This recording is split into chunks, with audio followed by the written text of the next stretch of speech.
Yes, Samantha says, thank you. Okay.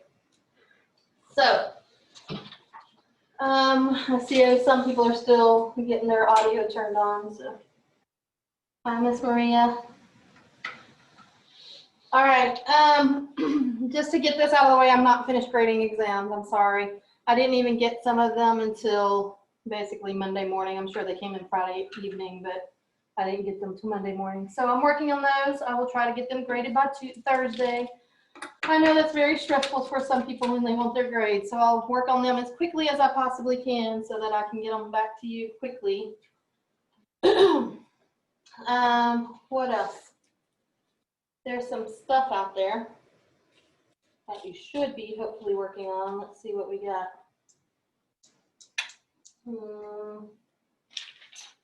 That's done, that's done, that's done. Testing's done. Woohoo!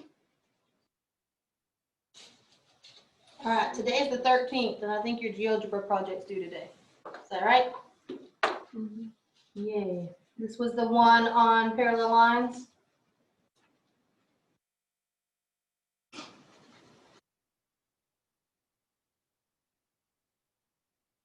So remember that you'll need to create some kind of a Word document or something to that effect and load your link to your page into there.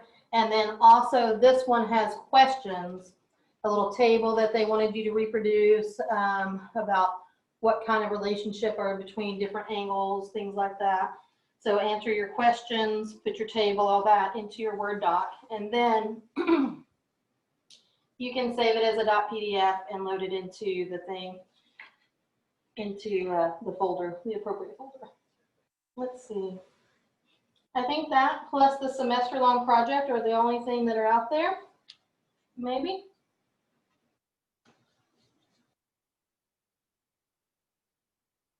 Everything else should have already been turned in. Sounds about right. Okay, good deal. So that's what you've got out there. Yay. Green beans. Okay, it occurred to me as I was writing the exam that because we spent a little extra time on proofs, which I'm fine with because we need practice on proofs for sure. Those are one of the more stringent things in this class.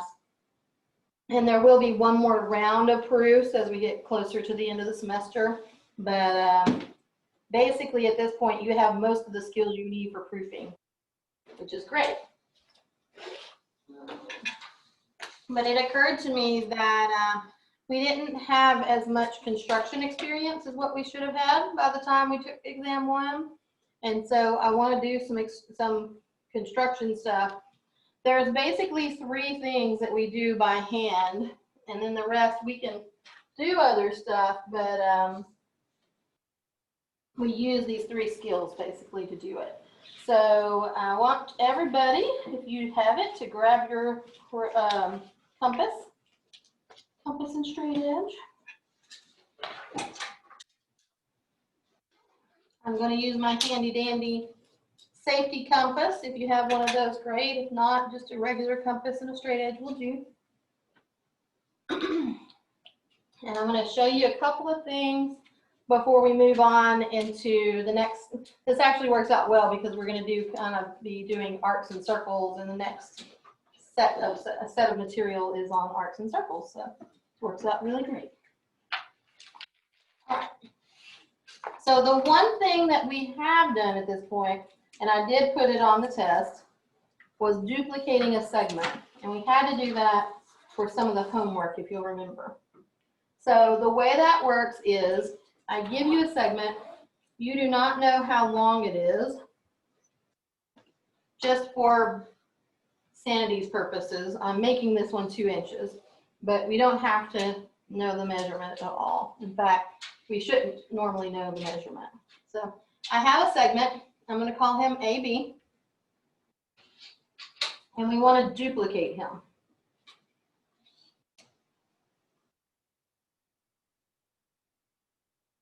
Duplicating a segment. All right, so this one we should know. This one we've worked with. So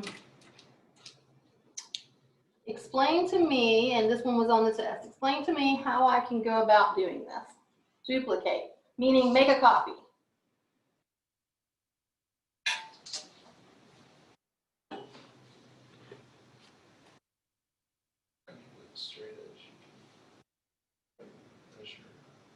Okay, but we want to construct it. So we want to only use the straight edge and compass, not be able to measure.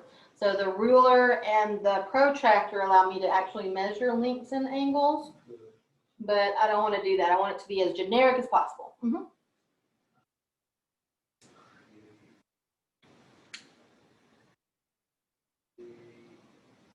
Two circles have one circle. Even for radius for A, radius for B. Then those two. Okay, I can actually cheat and just use one circle. Okay, so Ryan's giving me some ideas here in Commerce. If you can't hear him, he's talking about, okay, what if this is a radius? Is basically what he's talking about. What do you think, Summer? Line like point A up with the middle part of the circle, and then find where part B, like which circle part B lands in. Okay. And use that to duplicate. So if this is a radius of a circle, then whatever this distance is, I happen to make it 2 inches, but it could be any distance. What it would be is one of them is the center of the circle, and the other one is on the edge of the circle. That's what I'm hearing. You didn't say parallel, correct? I did not say parallel. Oh, so for parallel, I do need more than one circle. So you're right on that. Absolutely. We'll get there. We're just not there yet. I'm just duplicating. So if this is the center, and it doesn't matter which one I pick, and this is on the edge of the circle, then A is a radius. Let's figure out what that circle looks like. So for the safety compass, what I heard was I can put A in the center. So this was actually a question on your test. Something to this effect, right? And then I need to find which hole, for lack of a better word, actually lines up. And it looks like this one right here. And I need to see, I'm going to go as far around as I can here so that people can see. This is what we mean when we say if that's the radius of the circle, right? Okay, so hopefully you can visualize if this was a full out circle here, this would only be the distance between A, the center, and B on the edge. Okay, so that is the idea. This is a radius of a circle. I like it. Okay, so what I need to know for my safety compass is how long is that distance? And basically I just find the hole that it goes to the best, and I keep track of that, okay, because that's going to be important. So now, instead of thinking duplicate the distance, what I'm really duplicating is I'm really duplicating the circle, right? Okay, here's my center. I do need to mark the center because that's one of my points, right? So when I've duplicated it, here was A, it was the center. We're going to call this A prime, which means A copy. Okay, that little notation there means the copy of A. And then I'm going to put B anywhere on the circle I want. So here's an interesting little factoid. If I pick up just this segment and I move it around, does it matter if it stays exactly at the same slant? No, it could be like here to here. So the interesting factoid is that, I need a straight edge, I'm going to be here. The radius on this circle, A prime, B prime, is the same distance no matter where I put B. Does everybody agree? For instance, I could put B double prime down here. It's just a point. So this distance is the same. Well, if I could possibly go from the actual center. So any of those is a good duplicate of my original radius here. Okay. So the idea is think of the segment as if it was a radius of the circle, and that's a great idea. I like it. Okay, so I've just duplicated it twice, but I could duplicate it a million times now, right? Any point on this circle is a set distance from A. So actually, it's nice if we come up with a definition of a circle. So, circle. Given a point that is the center of the circle,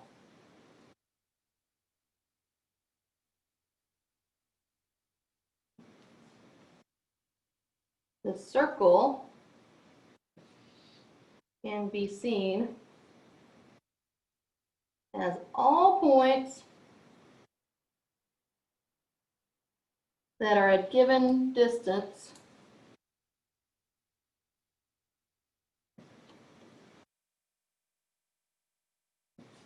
away from the center.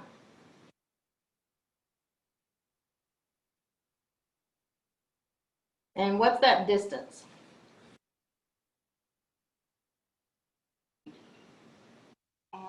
Good. This distance is R,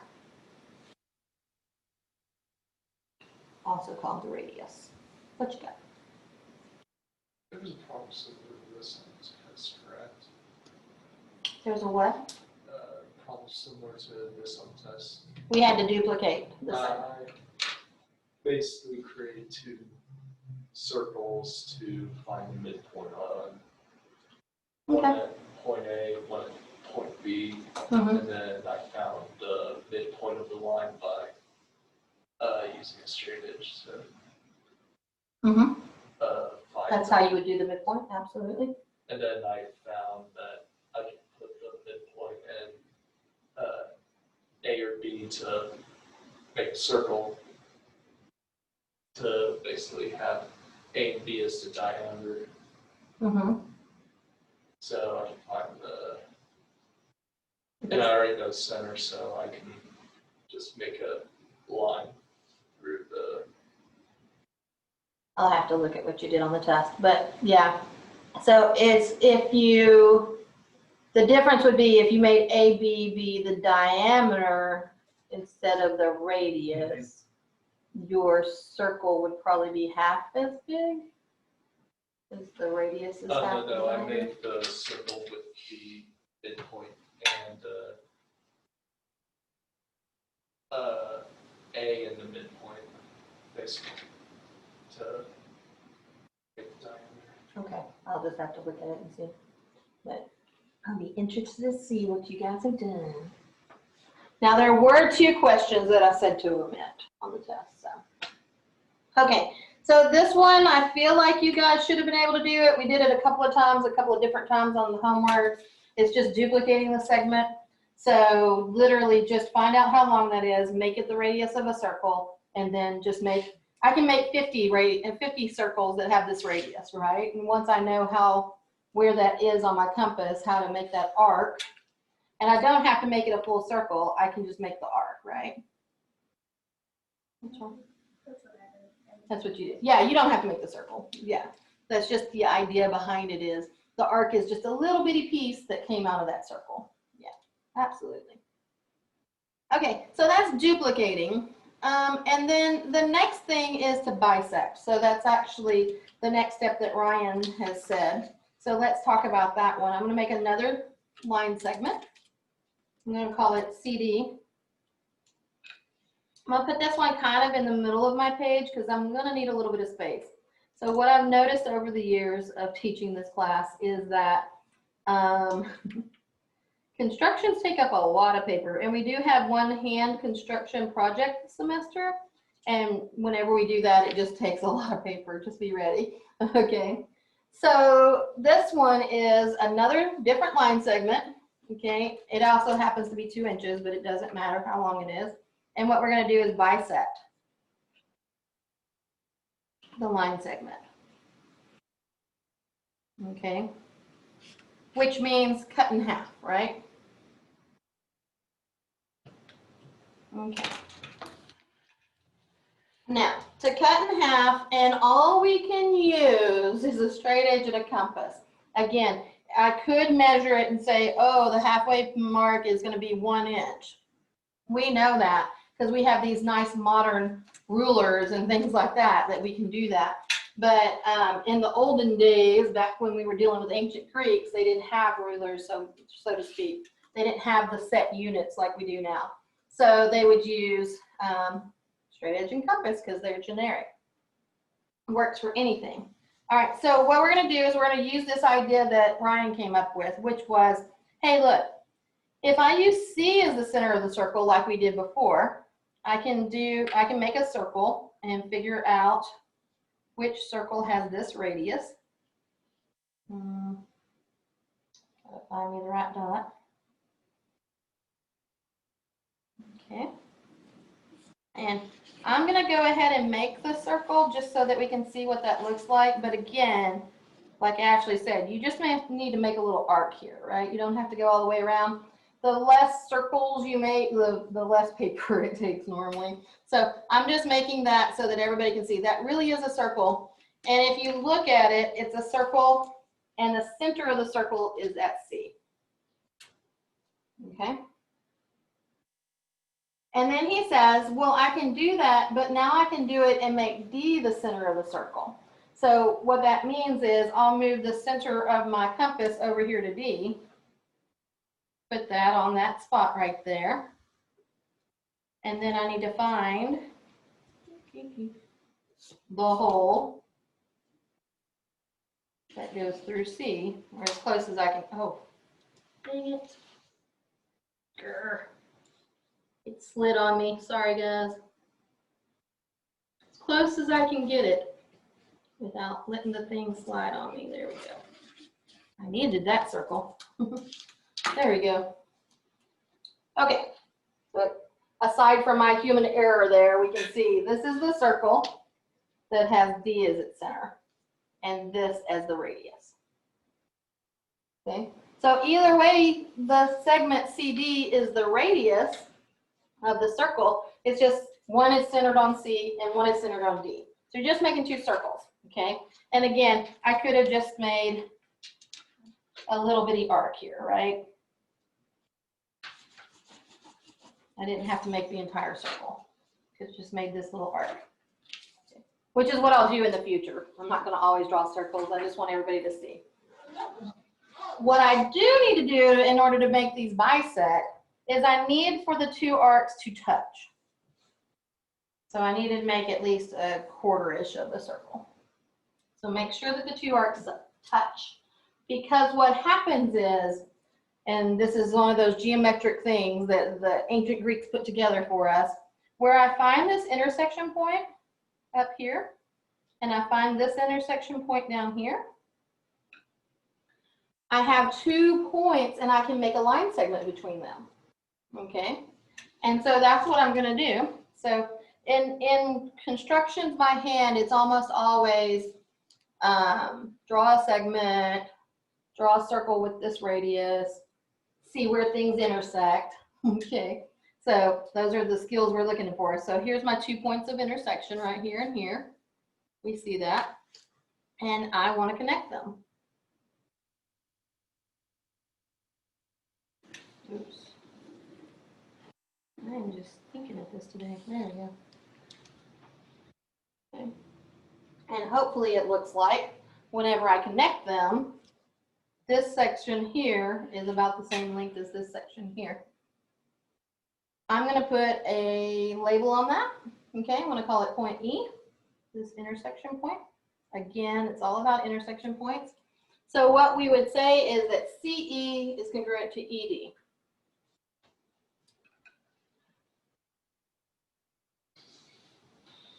And I can see that, again, I can go back and check myself by measuring. 1 inch, 1 inch, good. Okay, but they didn't have that lovely ruler to go back and check. Okay. All right, so this is how I construct a line segment and then bisect it. Construct the bisector for the line segment. There's something else about this. What do you think about this line versus this line segment when we did that?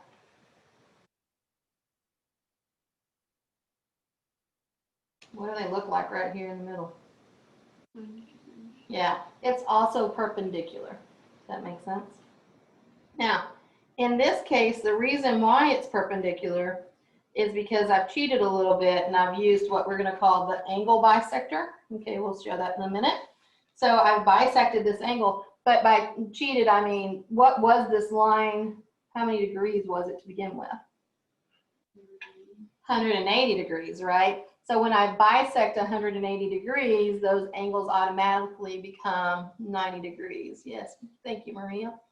So when I cut that in half, I actually have created the perpendicular bisector because it was 180. I cut that angle in half. It's now 90 degrees. That's kind of cool. We'll see how that bisector works in a second. The angle bisector. This is the line segment bisector. Just stick it all together and make it work. It'll be great. Okay, so that's how you bisect a line segment. So what I would say is there's a couple of things about this. First of all, clearly it takes me a little more time to bisect this line segment than it takes GeoGebra.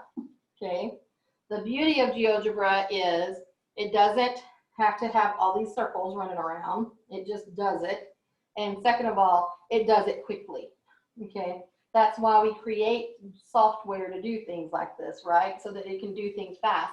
And the third thing that's really beautiful about GeoGebra and other similar software is we don't have human errors. Like my finger slipped and this happened, okay? GeoGebra is not going to do that, right? When it draws a circle, it's got the circle, you know? So we don't have weird things come out and happen like we do in real life, okay?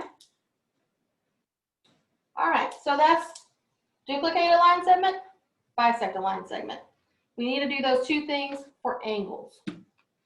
Duplicate an angle and bisect an angle. How in the world is that going to happen? Duplicate an angle.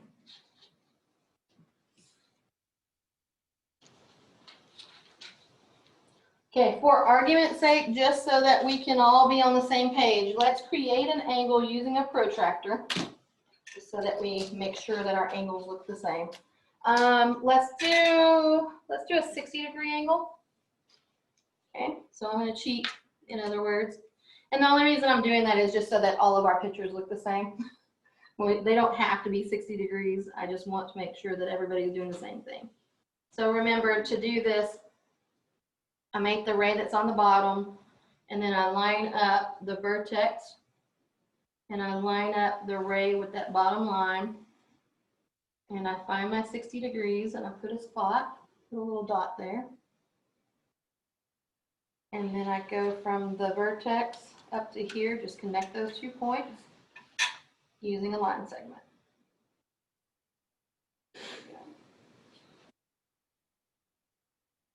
Okay. What are we up to? That was E. Let's call this angle, and I'm going to come way out here. F, G, and H. And the reason why I want to put these points way out here near the arrows is because I don't want anybody to think that that's part of my construction. Okay, that's just labeling F, G, H. Okay, so we're going to duplicate or copy angle FGH. That's what we're after here.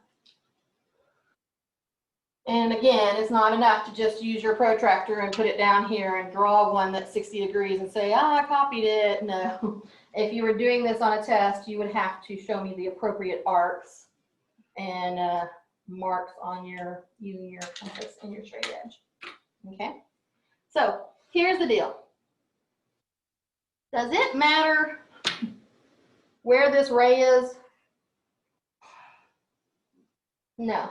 You could put it anywhere on your paper you wanted to put it, right? So the important part is not GH, okay? The important part is the rotational distance that we go to get up here to F. Does that make sense? How far did we rotate it around? Now we cheated and we used our protractors, so we happen to know it's 60 degrees. So it's a 60-degree rotational distance. And that is the part that is more difficult to copy, okay? I can copy this segment, it's actually a ray, so who cares? So that's what I'm gonna do. I'm gonna draw me a ray. It doesn't matter how long because we're gonna put an arrow on one end.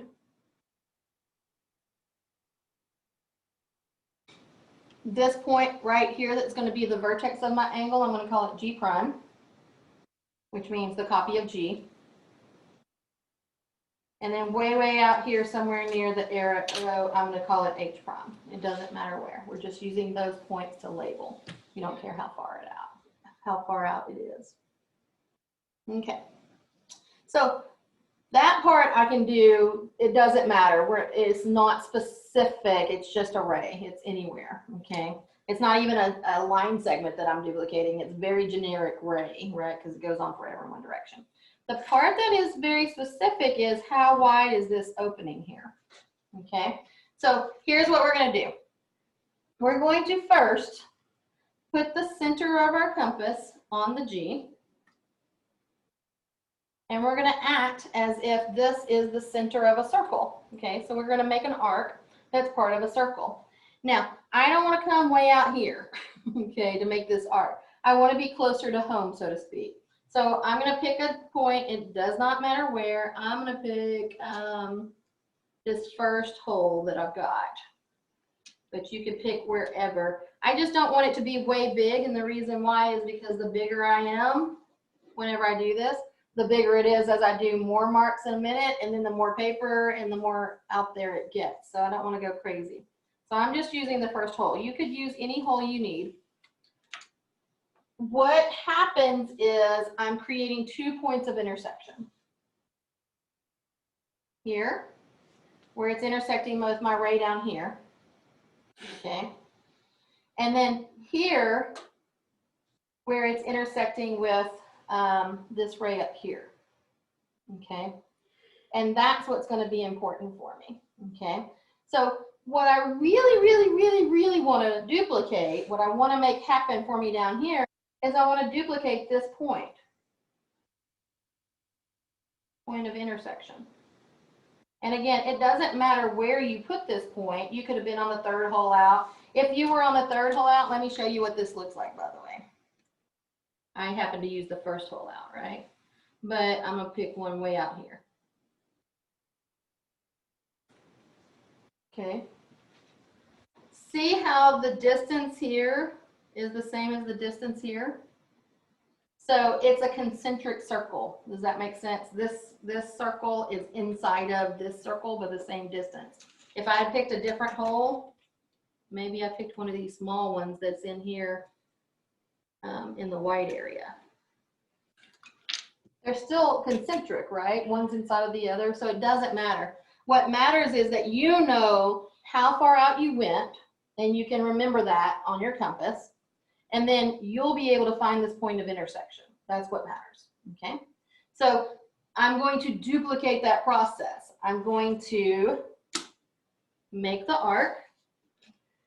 Now, I use the first hole for mine, right? Whichever hole you used, I'm gonna make the arc, semicircle-ish, whatever. It doesn't matter which one you use at all. But I need to be able to find this point of intersection right here. And all I've got is my stinking little compass. Compass and straight edge. I don't have this line. I don't have that line here, right? So I can't like measure that line or anything like that. I need to measure this distance. Well, I can measure a distance if it's the radius of a circle, right? Okay. So if I have this arc and I duplicated that same arc down here, okay, then what if I use, let's get some points out here, H, let's call this K, and let's call this L. What if I use those two new intersection points to figure out what this needs to look like down here? So I've already got K here, right? K prime down here, because it's already intersecting. So think about where they're crossing over each other. So then what? How can I figure out this distance on my compass?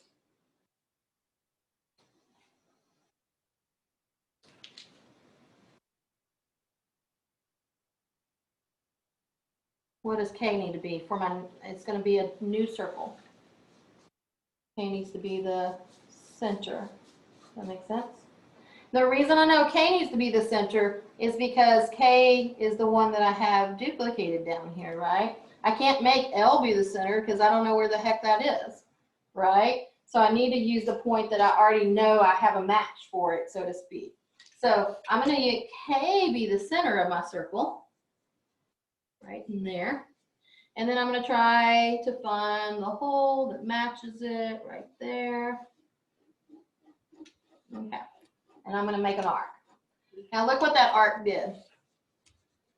You can see K is the center of the circle. Here's the circle that goes around K and goes through L. Okay. If you wanted to, you could think, look, this is a different line segment. This is the distance between K and L. That's the radius. I could even, if I wanted to, make the entire stinking circle, right? I don't have to stop right there at the arc if I don't want to. Well, I'll put the document cameras in my way. Again, human error. There's that circle, right? The radius is KL. So now I just need to duplicate that circle, right? So put this center at K prime. Make sure you know what hole you used. And look what happens right here. It's a new point of intersection, isn't it? Where those two arcs met, or if you made the whole circle, the two circles met. That's L prime. And now I can go, ah, look at that. L's on this ray of the angle. So my L prime is on this ray of the angle that I'm duplicating. There we go. So we really did it by making two circles on the original. The one that just gives me the two intersection points, it can be anywhere you want it to be. And then the one here that has that as its radius. Okay, so I make the same two circles here. The one that's whatever distance I told it to be. And then I make this be the radius of my new circle. Boom. So two circles on each. Two circles on the original, two circles on the new. Original ray. And copy those onto the new ray.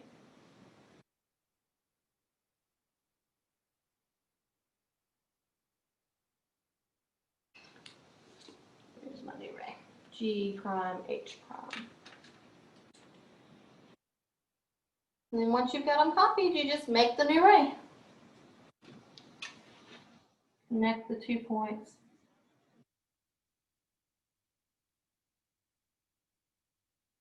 With the ray G prime, L prime.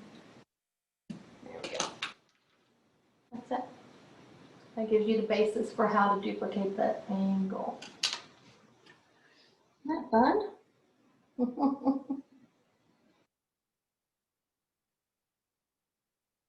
Now you're like, oh my goodness, GeoGebra is so much easier. And it is. It really is. This is the way we did it in the olden days. Back when the Greeks were developing our geometry for us. Okay. That one's a little bit more in depth than the segment ones. Is everybody okay? Nobody's yelling from Zoomville?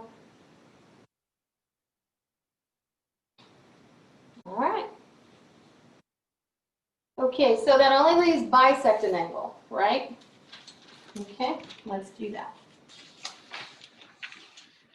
Bisect an angle. So these things, these are the four things that I feel like everybody should be able to do.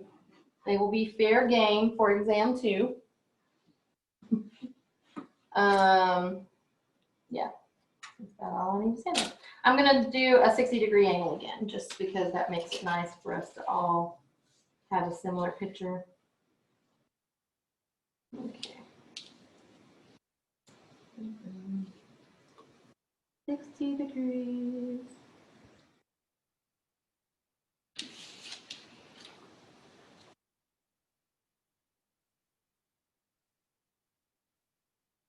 All right. And I think we're up to M, N, O. How quickly we blow through the alphabet. And again, I'm just using those to name my angle. I'm not using them for a particular distance out or anything like that. We just need to be able to call them by name and not be going, oh, that point way out there on the right. We'll call him M. Okay. All right, bisect an angle. So think about this. When we had this straight segment that we were trying to bisect, and we happened to also bisect the angle, we didn't know what we were doing. We basically took a circle here, and we took a circle here, and we found where they intersected out here, out here, and out here. Okay? So we're going to do a similar thing. We're going to take a circle from here on this ray and a circle from here on this ray, and we're going to figure out where they bisect out here. Now the problem is we need to make sure that all of our circles are coming from the same distance from the vertex, okay? So in order to do that, I'm going to use the same concept I used in the duplicated angle. I'm going to make a circle somewhere, or an arc, actually. I'm probably not going to make the whole circle this time. But I'm going to make an arc somewhere out on these rays. It doesn't matter how big. Don't make it too small. If you make it too small, then you're dealing teeny tiny distances. But if you make it too big, then we're going to be way off our page. So I'm probably going to do something similar to what I did earlier and pick like the first or second hole. And that gives me a nice little guy here. There we go. Now, the only reason I'm doing that first circle there is because I need points that are the same distance from the vertex on both rays, okay? So those are these points of intersection. I'm going to label them. Let's call this one up here at the top P, and this one down here at the bottom Q. Now, if this is a circle with the center at N, then NQ is a radius. Everybody agree? And NP is a radius. Everybody agree? Which means that these are congruent. They're the same distance from N, because that's what radii do. They are the exact same distance from the center to the edge of the circle. Okay, so that's what I'm after. I'll just draw that circle first off. So, create a circle. So you have 2 points of intersection that are the same distance.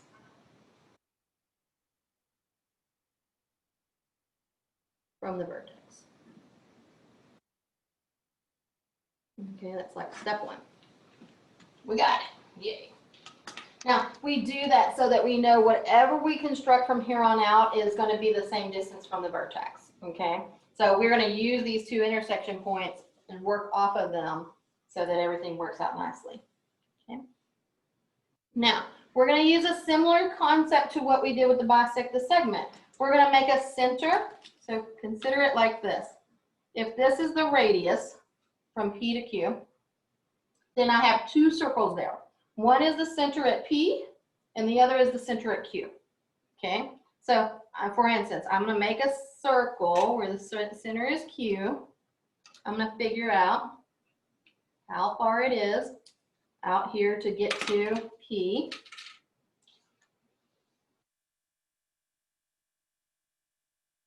And I don't have to make a circle, but I want to make sure everybody knows that is a circle. Make that arc. Now answer me this. This is a 60-degree angle, we know that. We're trying to bisect him. So how big do we think that the resultant angles are gonna be? 30 degrees, right? So they're gonna be somewhere in here. Does everybody agree? If we bisect it, we're gonna have like a ray that's running right through there somewhere. Okay. So whenever I make that arc, I need to make sure I make a big enough of an arc that it'll go past the halfway mark of the angle. Does that make sense? Because I'm creating an intersection point out here so that I can draw that line through there, if it makes sense to everybody. So I need to make sure it's big enough that it's going to be way out there. Okay, there's one circle. Centered at Q, PQ is the radius. Make the other circle, center it at P, make the same distance be the radius. So this guy looks like, let me see if I can grab a different color. Oh man.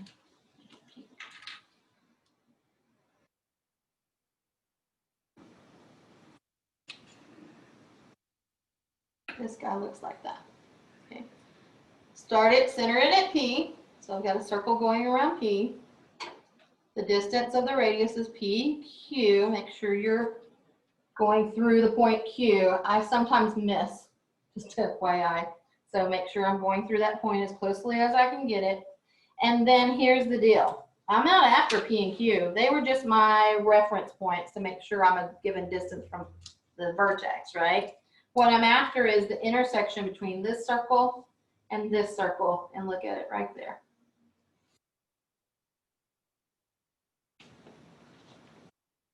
Once I get that point right there of intersection, what?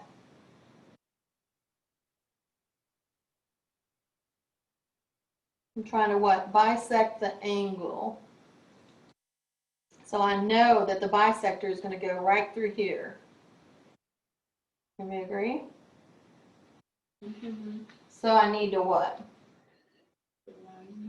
Put a line segment in there, or a ray, or a line, or whatever you want to do. So connect those 2 points.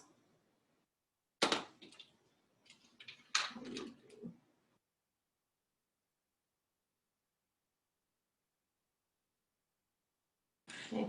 I really just need the ray. I didn't need to go all the way through it. Make sure you go through this point of intersection.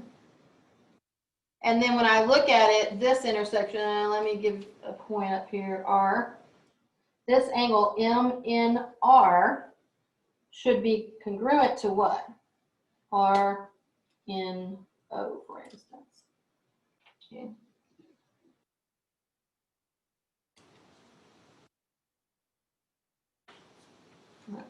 That's what we're trying to say, is those two are congruent. And again, because we cheated a little bit and we made them 60 degrees to begin with, I can cheat a little bit here and confirm. Oh yeah, look, it's going through 30 degrees. Okay, so we know we've done a good job of intersecting and bisecting and all that good stuff. So let's finish out our steps over here. We created a circle, and while everybody processes what we just did. Is everybody okay with what we just did? We created a circle. It's a given distance away from PQ. It does not matter how far. And then make a circle centered at P with radius PQ. Okay. Make another circle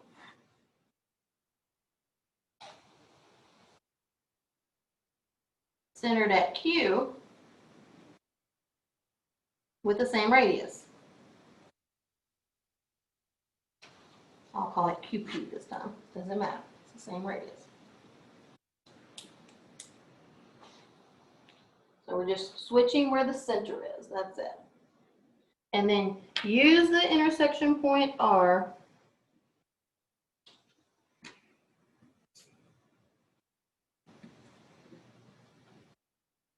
to construct a ray in R. That's it. Okay, so this guy right here This is the intersection point I want. So I think that a lot of the constructions that happen by hand that you'll see as we go through a couple of different homeworks and stuff, a lot of those constructions, it's really all about finding the right intersection point, okay? Once I have that right intersection point, then, okay, I can just drop a line or whatever, put a line segment in there, that kind of thing. So this is how we've made these two different circles.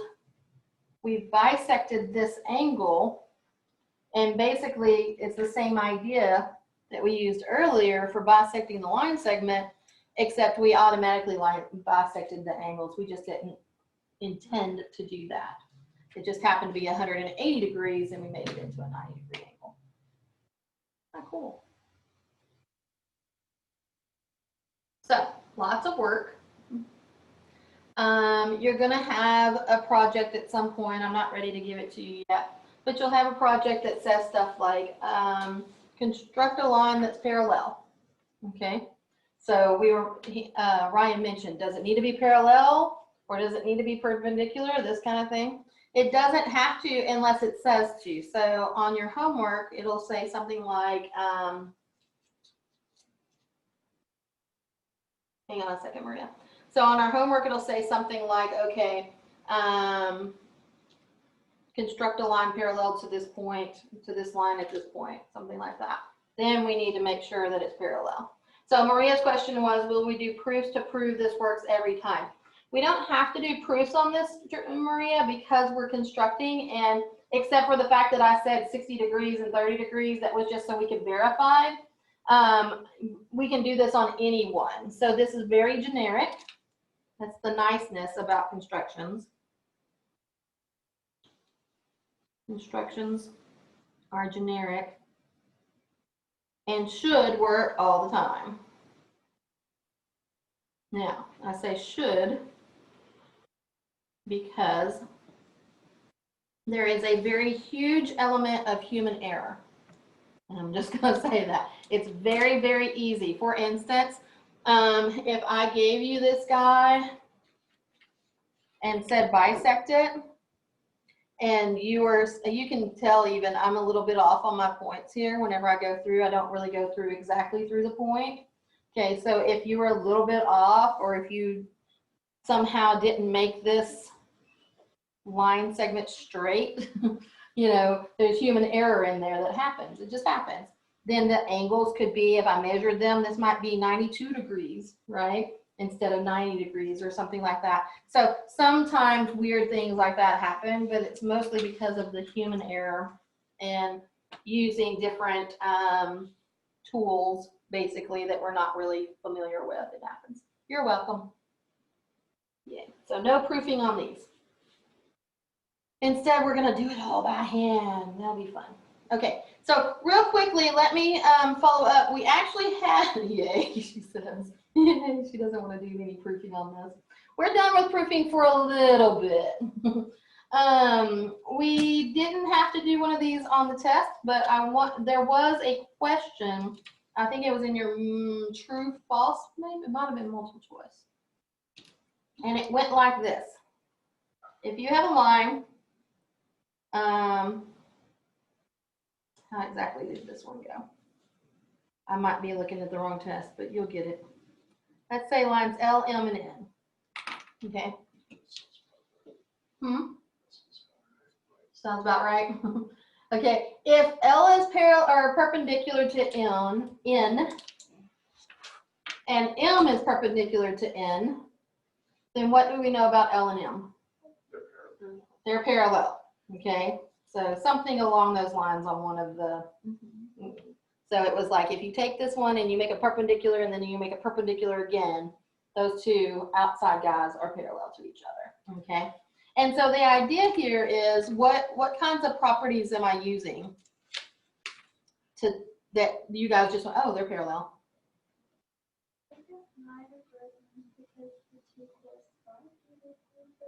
Okay.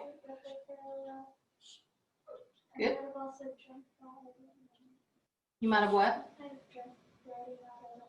Okay. Okay. So for sure Ashley's saying that, hey, look, these are both 90 degrees and they're corresponding angles. And so there's that converse property that says if I have two lines and a transversal and the corresponding angles are congruent, then that forces the lines to be parallel. Okay, so that's the idea she's using. I like it. Okay. So in other words, if I ask you to construct a parallel line, so if I gave you one line segment and then I say, construct a parallel line to that, what could you do? So here's your line. Here's L prime. Oops, prime. And I want you to construct the parallel line M.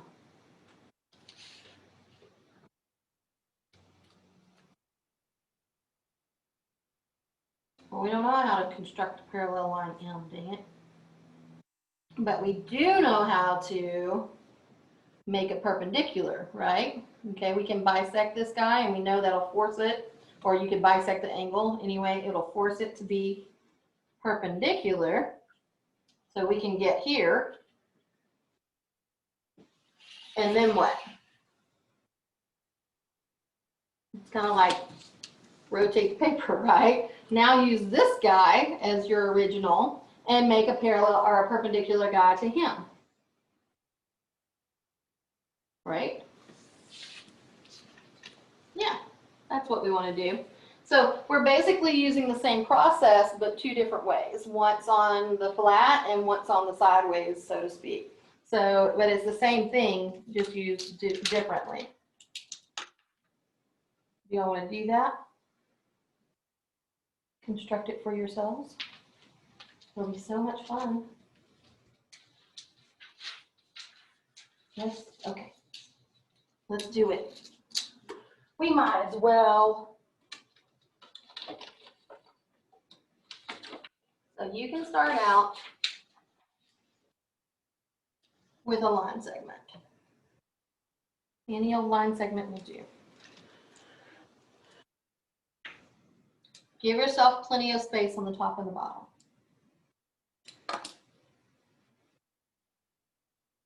Is it okay if I start back over? I'm up to like R. I want to do A and B again.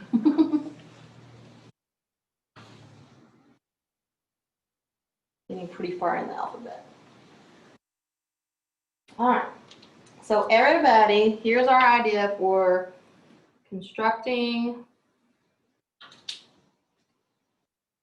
a line segment parallel to AB.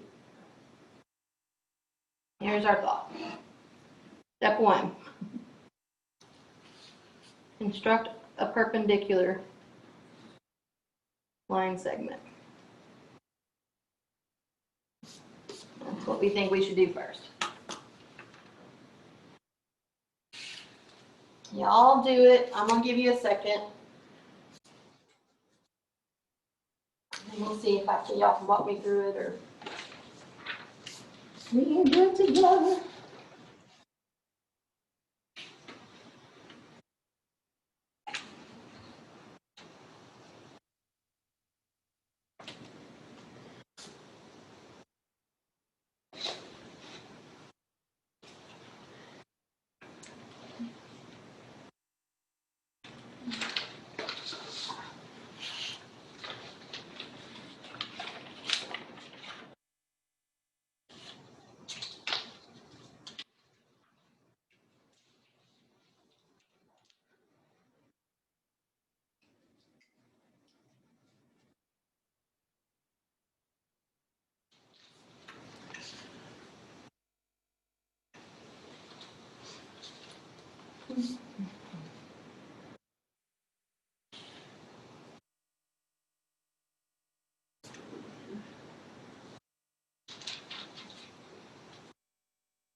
And so I'm not seeing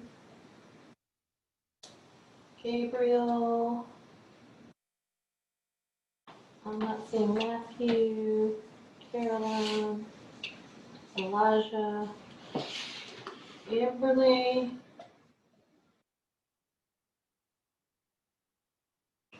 or Cameron. Okay. If you're here and I called your name, yell. Otherwise, we're gonna have to find something else. Okay. Oh, sorry. Samantha and Mary worked it out. Sorry about that. Step 1 says construct a perpendicular line segment. Thanks, guys. Teamwork. All right. Did y'all do step 1?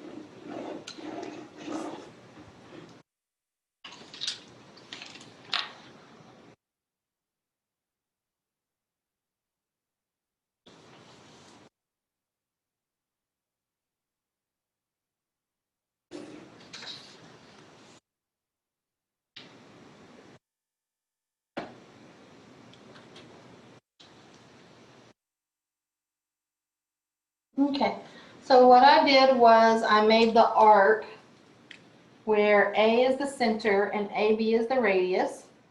And I made that arc right here. And I made the arc where B is the center and AB is the radius, and I made that arc right here. So hopefully everybody did that. And what I need to find is these two intersecting points at the top and at the bottom. Okay.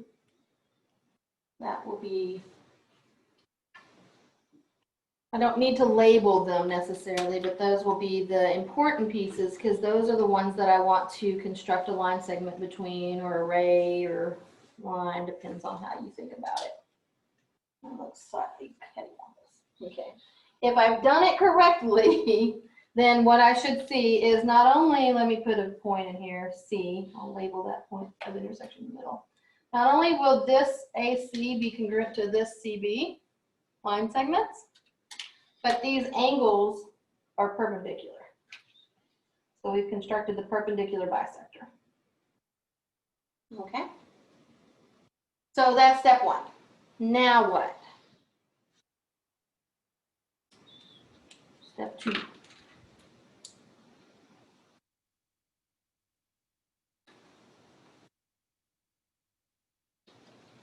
Perpendicular, I've clarified there, perpendicular line segment to AB. Let me label here. This guy we'll call D, this guy at the bottom we'll call E. Just so we can speak intelligently about them. Construct a perpendicular line segment to AB. Now what?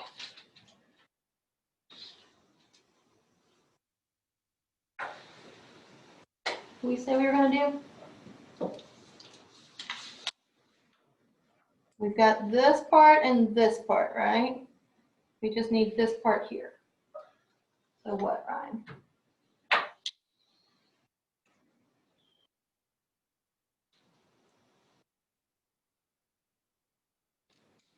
Thinking, I'm going to tell you it's construct. Construct something.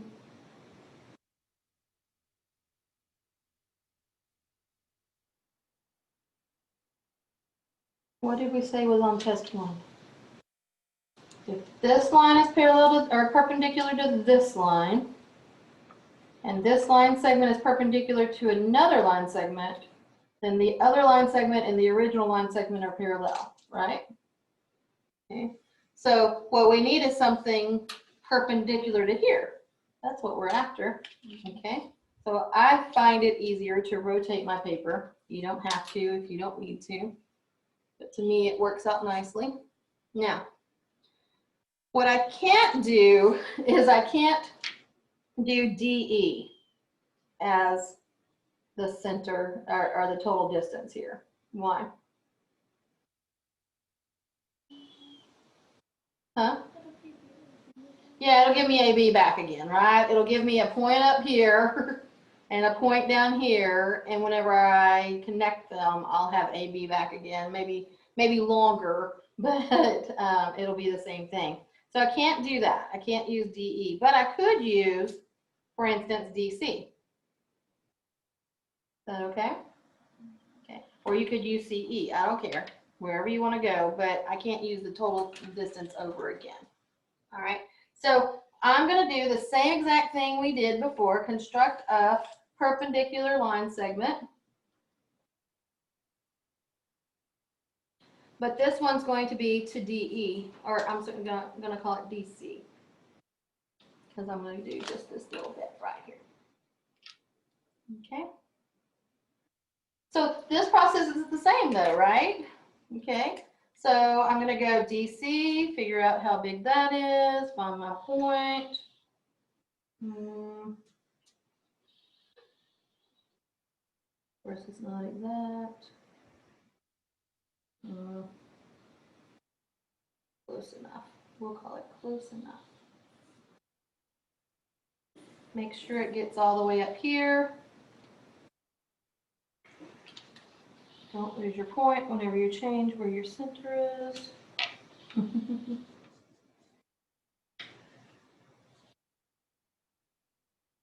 All right. Do it twice. I have intersection point up here, and I have an intersection point down here. And I can connect those two.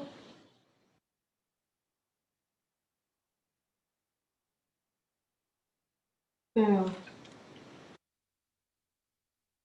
And call those whatever I want. I think let's call F, G, and H. Okay. The important part is that piece right there is perpendicular. There we go. So now we know. Yes, sir? So that way to create the exact same segment, but have the exact same segment parallel also. Is there a way to do that? Or? Yes. So then you can just, well, you want it to be like here and here. Yeah. So you can create it as a rectangle if you would like. That would be just making sure you get this distance. And you would arc it. They would have to be perpendicular also. It becomes a little more in depth to do that, but yes, you could. Or if you don't care if they line up exactly, if these pieces are perpendicular, you just want them to be the same distance, you can just duplicate this distance up here, but there's no guarantee those are going to line up. It has to be perpendicular up directly above it in order for them to line up exactly. Yeah. But you could definitely do that. What did I do? Construct. In this case, I'm going to call it line FH because that's the way I drew it. No particular reason, I just drew it that way. Which is parallel to, we started with AB. There we go. Yay. Yeah, and there's actually, I think in your book, a whole entire section on constructions and how to make those like a square or a rhombus or a rectangle, different quadrilaterals we might be interested in. Yep. Absolutely. Once you can make a set of parallel lines, theoretically you can apply the same thing to make these parallel, okay, and then that gets me a parallelogram or a square, a rhombus, any of that stuff. Yep. Absolutely. Okay. So we've actually spent longer than I thought we would on constructions, but that's okay. We haven't spent any time hardly at all before now. So I wanted you to see that stuff. What I'm going to do is I'll look through the book and find the section on constructions. I didn't have it ready to go yet because I was planning to do circles today, but that's okay. So we'll do that for our homework, and let me just email that out. So I'll send that out to you, and I can go ahead and move the construction by hand project up. We're already there, since we don't have any other work to work on. How's that sound? So I'll email it out. Okay. I also have, and I've been thinking about this, there are 2 handouts that we didn't do for our quadrilaterals, and it was just a matter of timing for handing it out, and we already had other stuff and getting it back and stuff like that. So I have 2 handouts that I was thinking about, okay, how do I get these out there? Because it's important, I want you to see them, different properties of kites and parallelograms and stuff like that, but we've already moved past that material, so I don't want to stress anybody out. So what I decided I'm going to do is I'm going to make it bonus. Okay, so I have 2 handouts. I'll put them into D2L.